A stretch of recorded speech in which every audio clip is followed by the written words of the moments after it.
ഈ ഒരു സന്ദേശം കേൾക്കുമ്പോൾ ജീവിതത്തിൽ കൈപ്പേറിയ ചില അനുഭവങ്ങൾ നമ്മളുടെ മുന്നിലേക്ക് വരുമ്പോൾ ഒരുപക്ഷെ ദൈവം എന്തുകൊണ്ട് എന്നോട് ഇങ്ങനെ ചെയ്യുന്നു, ദൈവം എന്തിനാണ് എനിക്കിത് അനുവദിക്കുന്നത് എന്ന ചോദ്യത്തോടുകൂടെ ജീവിതത്തെ അഭിമുഖീകരിക്കുന്ന ചില വ്യക്തികൾ എന്നെ കേൾക്കുന്നുവെങ്കിൽ, ഈ സന്ദേശം കാണുന്നുവെങ്കിൽ, നിങ്ങളെ നോക്കി സഹോദര സഹോദരി എനിക്ക് പറയുവാൻ കഴിയും. ഈ വചനത്തെ അടിസ്ഥാനമാക്കി ഞാൻ പറയുന്നത് ഇങ്ങനെയാണ് നിങ്ങളോട്: കർത്താവ് നിങ്ങളെ ഒത്തിരി സ്നേഹിക്കുന്നു.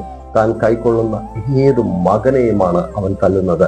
അതുകൊണ്ട് കാണുവിൻ, നാം ദൈവമക്കൾ എന്ന് കാണുവാൻ, ദൈവമക്കൾ എന്ന് വിളിക്കപ്പെടുവാൻ അത്ര വലിയ സ്നേഹമാണ് പിതാവ് നമുക്ക് നൽകിയിരിക്കുന്നത്.